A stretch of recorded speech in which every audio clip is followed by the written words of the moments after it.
weather is making it increasingly difficult to put food on the table, or should we say milk.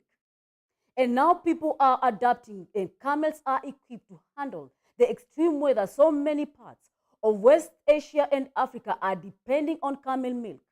In the United Arab Emirates, in Saudi Arabia, camel dairy mega farms have been set up. And in East Africa countries, including Kenya, Ethiopia, and Somalia, farmers are depending on cows for eons, but they are gradually transitioning to camels. What is behind this shift? Are camels the cows of the future? Good afternoon. This is the Ambassador. With me, your ambassador, Jennifer Macau. And now, as we continue, camels might be the next cows. Don't worry, we are not talking of a body swap, but simply put the sheep of the desert. We are taking up the livestock duties. Across parts of Africa and West Asia, camel milk is on high demand. In the United Arab Emirates and Saudi Arabia, camel dairy farms have been set up, where they have tens of thousands of camels, and the mega farms are now producing camel milk on industrial scale.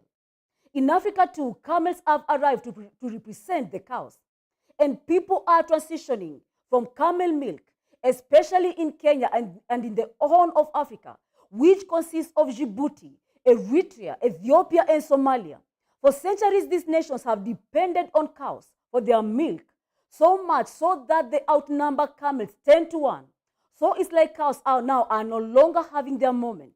Various nations are in different stages of transitioning. The shift has been happening for about decades, and now governments are speeding up the process. Regional governments are purchasing camels from traders and distributing them across the lowlands. In both West Asia and Africa, cows are now part of sedentary farming, where livestock agriculture happens in a single location year after year. But camels have so far persisted it, and the worlds are changing, and for various reasons. What are the reasons? Let's start with West Asia. It has eyes for the global market in camel milk, which is growing rapidly. It is worth $2 billion. But at the end of the decade, it is expected to stand at $13 billion. Herders in arid regions of Saudi Arabia and the UAE have always depended on camel milk. But the new marketability is because of the taste and the health benefits. And to those who've tried camel milk and found it salty and it tastes disturbing, here is the fun fact. Well, fresh camel milk often comes with milder taste that becomes sweeter in particular seasons. And camel milk is healthier and an alternative to cow, sheep, or goat milk. It has vitamin C and low in fat. So in West Asia, it is making money opportunities and driving this change. But this is pragmatism. With climate change, the food industry is adapting among the mammals. Camels are almost singularly equipped to handle the extremes, and many people are betting on that, including the East Africa. It's been suffering for droughts for 3 years now, whose severity has become now 100 times worse due to climate change, water, and they are drying up cows that are drying up in the north of Horn Africa. The drought has killed about 80% of the cow population, and this has shattered millions of their livelihoods. Now nations are looking out for camels to save the day, because camels can go up to 2 weeks without water, and as opposed to cows, they can also lose up to 30% of their body weight and still will survive. Let's watch.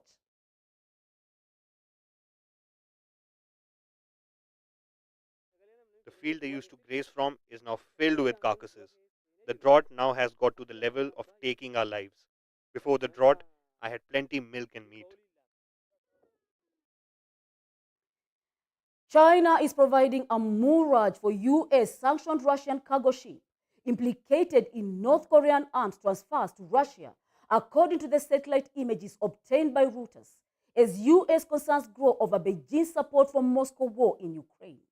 Britain Royal United Services Institute, the RUSI, reasoned that the Russian vessel Angara, which since August 2023 had moved to the Russian ports with the thousands of the containers believed to contain North Korean munitions, had been affixed at the Chinese shipyard in eastern Zhejiang province since February. The ship presence in the Chinese port underscored the challenges faced by the United States and its allies in their attempt to choke off the military and the economic support for Russia.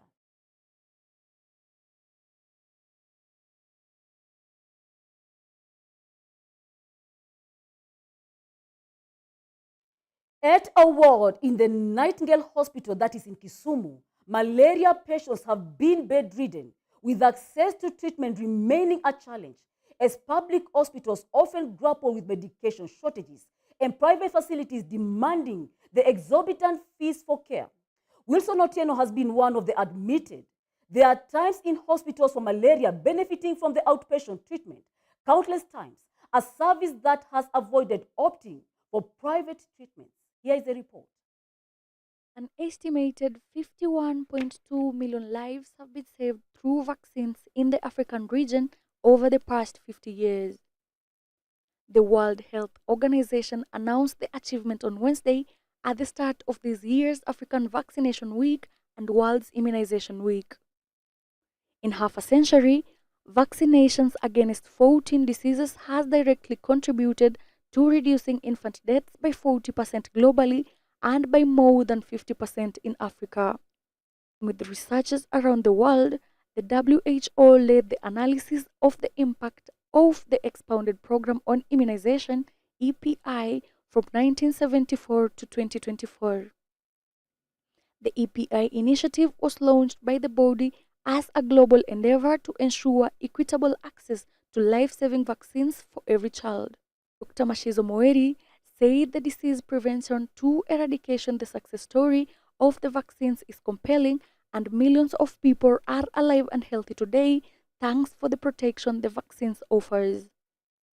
She also called for sustaining and expanding vaccine equity to end the threat of vaccine preventable diseases.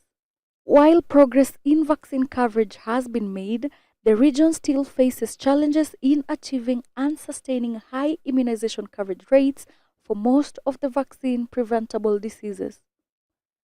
There are also challenges in ensuring equitable vaccine access across the continent, with a significant number of children yet to receive a single dose of the life-saving vaccines, while others not receiving enough doses. According to the WHO's landmark study, global immunization efforts have saved an estimated 154 million lives over the past 50 years.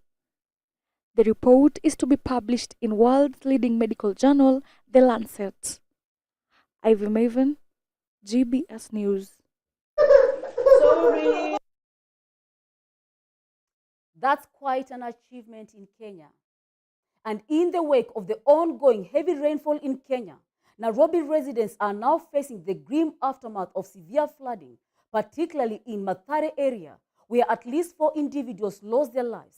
The deluge has resulted in a significant damage, including submerged homes and extensive property impairments, leaving many populations of Mathare an informal settlement without shelter or essential supplies. Here is the report. Residents of the Kenyan capital woke up Wednesday to extensive property damage following a night of relentless rainfall. In the Shanti neighborhood of Ngando, Nairobians pleaded for the government for help. This is a disaster that has happened from 11 at night until now. We are still rescuing people in this village called Dungondo. And we hope that the government will take precautions to help our people. Our people are suffering. And if you tell them to take their things and go, where are they going? Kenyan government agency in charge of roads on Monday 22nd warned Nairobi residents to avoid flooded highways, including one to the coastal city of Mombasa. Those who live by the Nairobi River were urged to move to higher grounds. Amidst the devastation, many find themselves in dire straits, lacking basic necessities. Deadly floods are wreaking havoc in many parts of East Africa, and Burundi called for international help to deal with the aftermath. In Kenya, 35 people have died since mid-March in flooding events that have affected more than 100,000 people, according to figures from the Red Cross. Flooding and mudslides have also been reported in Western Kenya. Ivy Maven, GBS News. Well, we wish there can be a solution to these paramount environmental catastrophes once and for all. And now, moving on to Haiti, a nation in turmoil on Thursday saw the swearing in, a ceremony for the Transitional Council, tasked with the selecting of the new prime minister besides the cabinet, being marred by fear of insecurity. In a stark departure from the tradition, the swearing in of the ceremony of the Haiti Transitional Council did not take place at the National Palace in the capital. Instead, it was held at an undisclosed location away from the rampant violence that plagues the city due to the fear of gangs. A state of emergency was declared in the Quest of Department, home Port-au-Prince, as authorities' efforts to quell the violence are said to remain in effect until May 3rd. Former Prime Minister Ariel Henry officially submitted the resignation of his government from Los Angeles, further highlighting the political instability gripping the nation.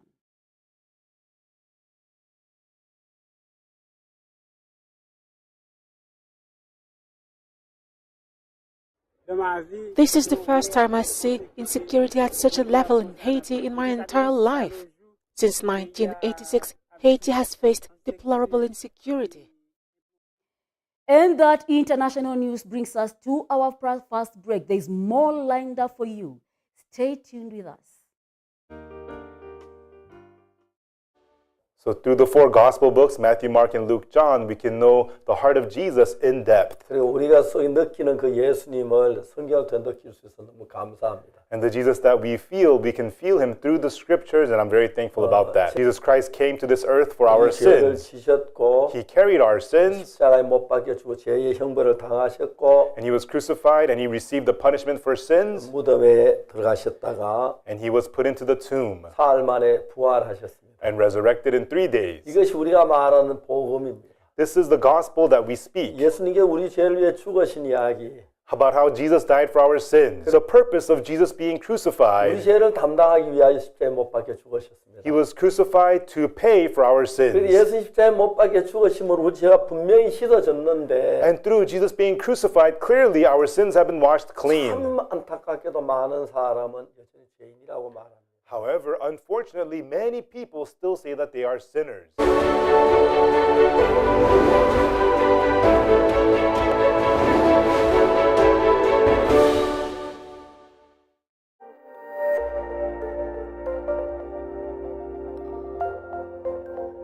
Everywhere, GBS. Welcome back. You are still watching The Ambassador GBS Global, and we are glad to have you join us today. And now, as we continue on a meeting that was held in Cairo, in an emergency gathering convened in Cairo, representatives of the Arab League expressed their profound dismay over the reason of the obstruction of a United Nations resolution aimed at granting full membership to the Palestine. The meeting was prompted by the U.S. veto of the resolution, which has garnered widespread support within the UN Security Council. Davis Karani with the report. The resolution, which sought to pave the way for Palestine's full membership in the UN, faced a significant opposition from Israel, a stance that has persisted over years. Despite receiving affirmative votes from 12 out of 15 Security Council members, including notable abstention from the United Kingdom and Switzerland, the resolution was ultimately thwarted by the U.S. dissenting vote. This vote does not reflect opposition to Palestinian statehood. It remains the U.S. view. The chairman of the Arab League session characterized the outcome as a failure, highlighting its divergence from the principles underlying two-state solution. He underscored the necessity of political resolutions that uphold the legitimate rights of the Palestinian people, including the establishment of an independent state with its capital in East Jerusalem based on borders delineated in 1967. Mauritania's permanent representative to the Assembly, Hussein Sidi Abdelhadi, emphasized the urgency of acknowledging the realities of the ground and reaffirmed the unwavering support for Palestinian sovereignty. He lamented the persistent obstacle hindering the realization of viable Palestinian state, citing ongoing Israel colonization efforts in Palestinian territories. The failure to advance the resolutions underscores the entrenched divisions within the international community regarding the Israeli-Palestinian conflict. Despite decades of diplomatic efforts and negotiations, the prospects of a peaceful resolution remain elusive, with Israel's steadfast opposition to a Palestinian state posing a significant impediment to progress. Well, that's so much coming from the Arab League. And now moving on to Mali, I have good news for you. As local groups and officials in Mali stated of the release of hostages kidnapped by the suspected jihadis some 6 days ago, according to the reports, 3 buses carrying civilians were stopped by a group of men in the center of the country and forced to head towards a forest between Badiangara and Bankas. Let's get the reports. Local reports claim that several hostages abducted by suspected jihadists near Badiangara in central Mali had been freed. Local groups and officials in Mali had been calling for the release of more than 110 people kidnapped by suspected jihadists on Tuesday, April 16th. With no reliable figures obtained yet, the RFI news agency reported that several dozens of people were released on Wednesday as mainly villagers whose authorities had signed informal peace agreements with some jihadist groups operating in their zone. Well, that's a big help for the Mali families. I believe they are jubilating. Now, moving on to Egypt. Egyptian President Abdel Fattah el-Sisi on Thursday renewed this country's rejection of the forced displacement on Palestinians, stating Cairo was seeking to reach a ceasefire in the Gaza Strip. Egypt also opposed a planned Israel ground attack on Rafah in the southern tip of the Gaza Strip, where more than 1.4 million Palestinians have taken refuge from the Israelis' ongoing offensive of the enclave. Let's get the report. Critics, including the UN Refugee Agency, argued that the deal violates international law and undermines refugee protection standards. They have raised concerns about the rights of the migrants being compromised.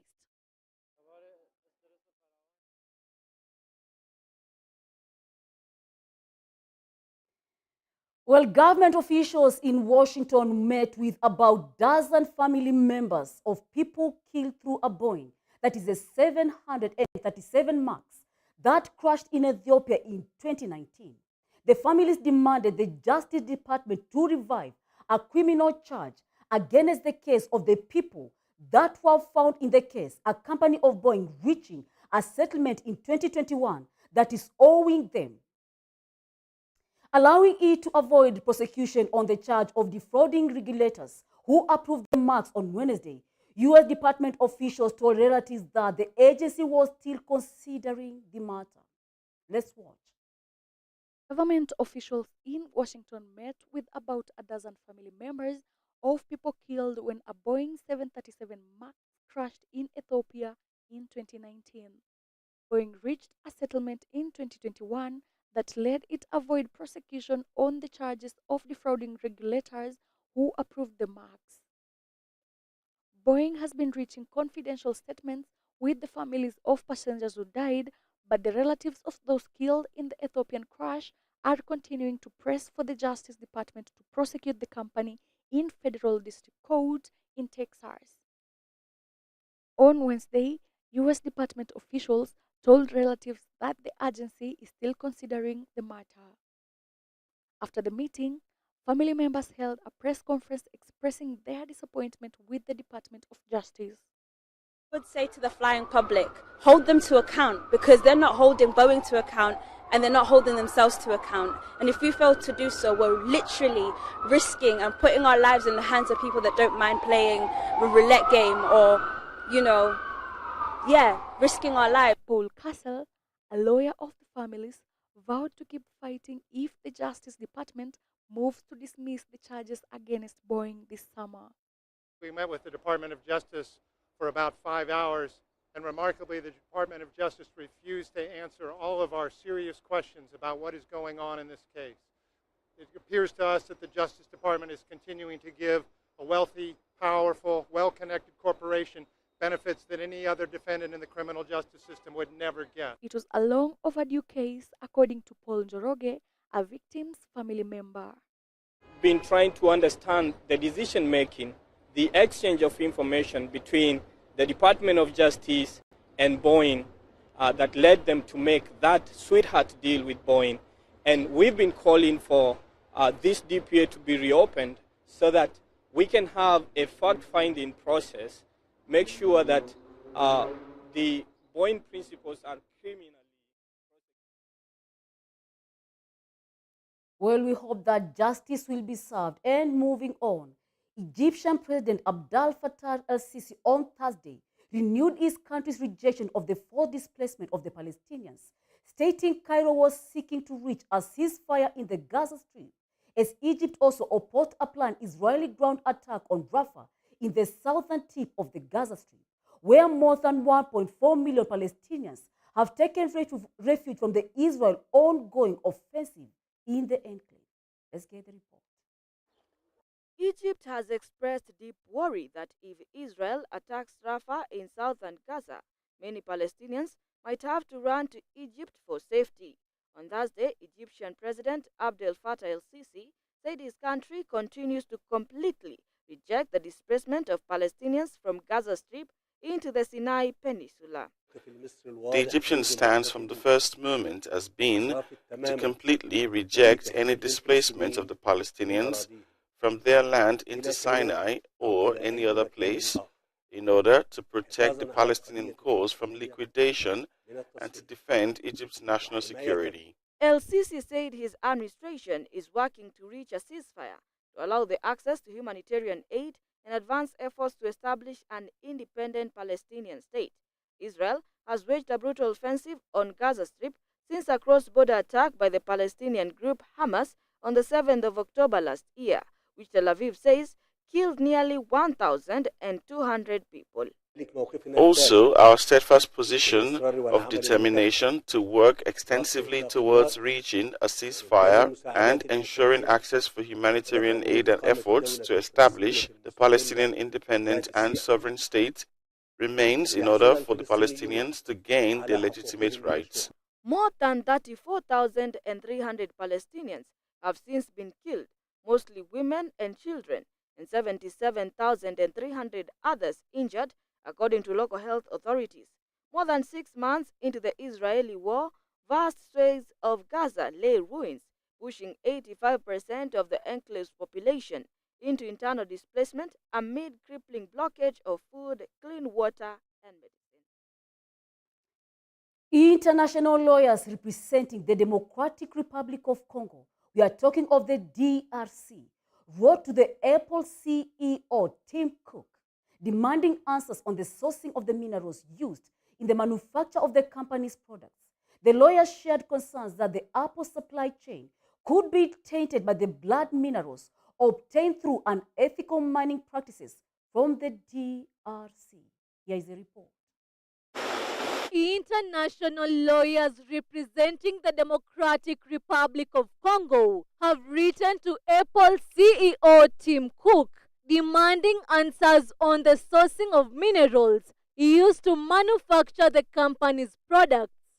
The lawyers shared concerns that Apple's supply chain may be tainted by the blood minerals obtained through unethical mining practices from Congo, led by Robert Amsterdam in Washington, D.C., and William Bordon in Paris. The group of lawyers also wrote to Apple subsidiaries in France, demanding a response within 3 weeks. Their statement comes in light of a report by the Amsterdam law firm that accuses Rwanda and private entities of laundering 3T and other conflict minerals from Congo. The Democratic Republic of Congo is the #1 producer of copper and cobalt, a key ingredient in electrical batteries. It is also the world's leading producer of tantalum. The large Central African nation's mineral resources are concentrated in the east, known as Eastern Congo. The region has long been overrun by more than 120 armed groups seeking a share of the region's gold and other resources while carrying out massacres. The result is one of the largest humanitarian crises, with an estimated 7 million people displaced, many of whom. And that international news brings us to the end of our Ambassador GBS Global. It's been a pleasure having you on board, joining us to the end. Now, we've talked about several topics. We've talked about Haiti and the transitional power that has taken place. Ariel Henry has finally resigned. He has given his resignation letter, giving way to the Transitional Council. We've also talked about the floods that are wreaking havoc in East Africa among many parts of the country. These are environmental crises that need to get a permanent solution once and for all. And on the Rwanda asylum seekers, it has developed a lot. It was passed by Rishi Sunak. And now John Cleverly was able to talk about the benefits. But there are controversies surrounding this issue. Well, there's more coming up for it. We're going to see whether this is the end of it or more is coming up for them. And also the UN, Palestine, they wanted to be part of the council, but they were denied. Well, Israel and US believes that it is not time. And US believes that it can only be sorted, that is through Israel, whereby they can be able to come to a consensus. We have been able to handle all this. We'll be handling more for you as you keep it locked. As the GBS ambassador, I've been your ambassador, Jennifer Macau. And I'm looking forward to seeing you at the ambassador, GBS Global, on Monday, same time, same place, from Monday to Friday, 8:1 p.m. And may you all have a superb and the most beautiful afternoon.